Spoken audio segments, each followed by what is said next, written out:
নমস্কাৰ জয় হিন্দ জয় ভাৰত অন্য এটা ভিডিঅ'লৈ স্বাগতম জনাইছো মোৰ ভিডিঅ'ৰ ওপৰত বহুতে কমেন্ট কৰিছে সেই বিষয়ৰ ওপৰত লৈ কিনে কমেন্ট কৰাৰ বাবে ধন্যবাদ কমেন্ট এই ধৰণৰ আছিল যে দাদা মই মোৰ ইমান মাৰ্ক আছে ফিজিকেলত আৰু ৰিটেন মিলি কিনে ইমান মাৰ্ক হৈছে আৰু এক্সট্ৰা ইমান মাৰ্ক আছে তো মোৰ সিলেকশনটো হ'ব না কি নাই ভয় লাগি আছে দাদা কি হ'ব মোৰ মোৰ নাম বহুত কম মাৰ্ক আছে দাদা মই চান্স আছে নাই মোৰ পোৱাৰ মোৰ ফাইনালি সিলেক্ট হ'ব না নাই ভাইবা দিয়াৰ পিছত এনেকা ধৰণৰ কোৱেশ্চন আছে আৰু এটা কোৱেশ্চন আছে মোস্ট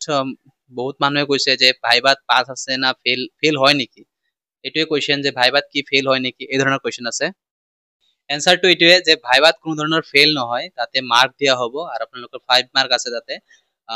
ভাইবাত যাব আপোনালোকে এটেন্ড কৰিব তাৰে পৰা যেটো আপোনালোকৰ সাৰ থাকিব বা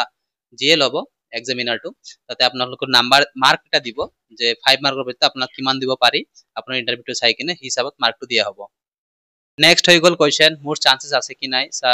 মই এইটো এসটি ক্যাটাগৰী বা ইমান বেলেগ ক্যাটাগৰী আছো তো ক্যাটাগৰীত মই সিলেকশন পাম কি নাই এটো মই আপোনাক জনা দিব আছে যদি আপুনি ইউআৰত সিলেক্ট হৈছে আৰু প্ৰিফাৰেন্সটো দুটাত পাইছে আৰু আপোনাৰ যিকোনো এটা কাষ্ট আছে তেতিয়া হলে আপোনালোকৰ বহুত চান্সেছ আছে কি আপোনালোকে সিলেকশন পাব আৰু যিসকলৰ কাট অফৰ পৰা প্ৰায় 5 মাৰ্ক এবভ আছে সেইসকলৰ কাৰণে বহুত চান্সেছ আছে কি হন্তৰ সিলেকশনটো হৈ যাব আৰু যিসকলৰ বহুত কম মাৰ্ক আছে সিহঁতক মই জনাই দিব বিচাৰিছো আপোনালোকে ভাইবাটো দিয়ক আপোনালোকৰ চান্স আছে কাৰণ ইয়াতে ওভাৰলেপিং নহয় 70 ওভাৰঅল 75% মানে ইয়াতে ক্যান্ডিডেট চাকৰিত জয়েন হ'ব পাৰিব কাৰণ ইয়াতে ওভাৰলেপিং নহয় এটো আছিল আজিৰ ভিডিঅ'ত এখিনিয়ে আছিল আৰু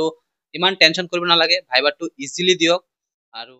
যেহেতু আপোনালোকে বহুত কষ্ট কৰি ভাইবা দিবলৈ পাইছে তো 50% তাতে আপোনালোকে পাই গৈছে আৰু বাকি আপোনালোকৰ মাৰ্কৰ ওপৰত ডিপেন্ড কৰি আপোনালোকৰ চাকৰিটো পাব এতিয়া আৰ যিসকলে একদমই নাপায় বা এনেকা কথা নহয় যেতিয়ালৈকে মেৰিট লিষ্ট নামাৰে তেতিয়ালৈকে কোনো নাজানে কোনে কাৰ চাকৰি হৈ যাব তো আপোনালোকে চেষ্টা কৰি থাকক অন্তিম টাইম লৈকে লাষ্ট লৈকে চাওক কি হয় আৰু